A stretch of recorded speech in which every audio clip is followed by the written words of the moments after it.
Nous allons voir comment nous déplacer dans la vue 3D de Blender et quelles options modifier dans les préférences de manière à rendre Blender un petit peu plus ergonomique.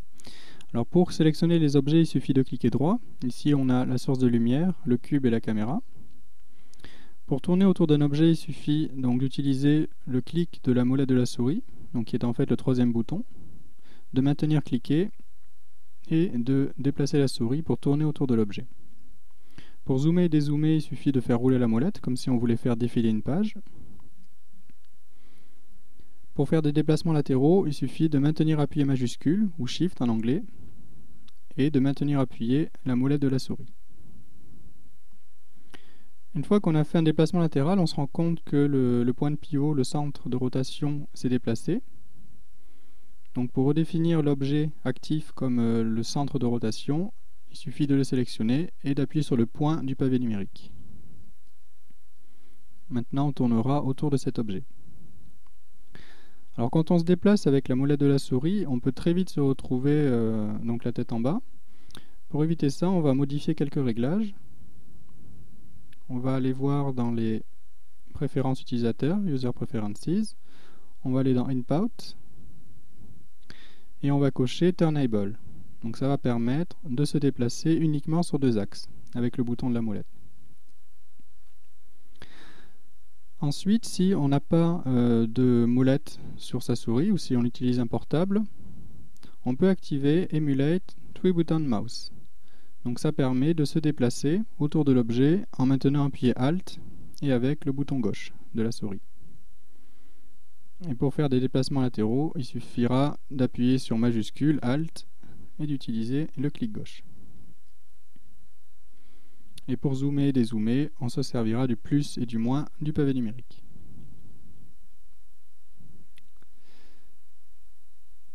Alors, le clic gauche sert à déplacer le curseur 3D, donc c'est ce petit cercle blanc et rouge, qui permet donc de définir un point de pivot, mais aussi c'est ici que les objets que l'on veut importer vont apparaître. Donc pour créer un nouvel objet, il suffit de faire majuscule et A, comme Add, et de choisir donc un objet présent ici. Donc ce sont des primitives, des formes primaires, et ils vont apparaître à l'endroit où l'on met le curseur 3D, avec le clic gauche.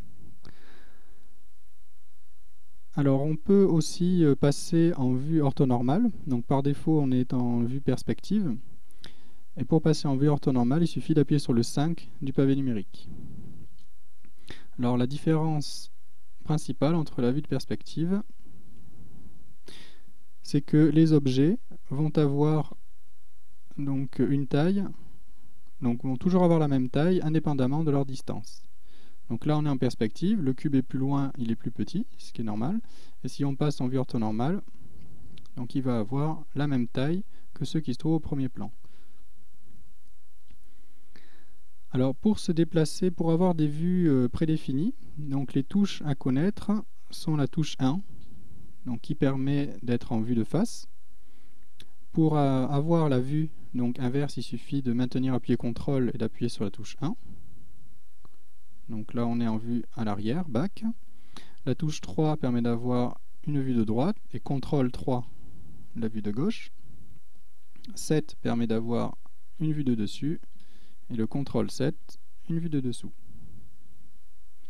Alors ce qu'on va activer ici dans les préférences va faire en sorte que dès qu'on rentre dans une vue en appuyant sur le 1, 3 et 7, Blender va passer automatiquement en vue orthonormale.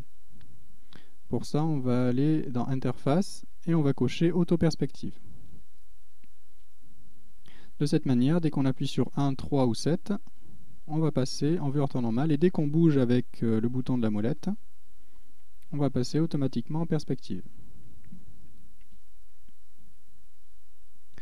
Alors on peut aussi se déplacer dans la vue 3D donc en flying mode. Donc ça permet de positionner, de se faire un petit trajet dans la vue 3D. Donc on appuie sur majuscule F comme flying. On modifie son point de vue avec le curseur, il suffit de déplacer. Et on avance en prenant de la vitesse, en faisant rouler la molette de la souris. Voilà, en avant ou en arrière. Et une fois qu'on a une vue qui nous plaît, on peut cliquer gauche pour la valider. Et aussi, si on veut faire de la modélisation et qu'on a besoin des 4 vues, donc pas besoin de régler les 4 vues soi-même, il y a déjà un menu ici dans View, il y a déjà Quad View qui nous permet d'avoir une vue donc de top, de dessus, de face et de droite, et une vue de perspective.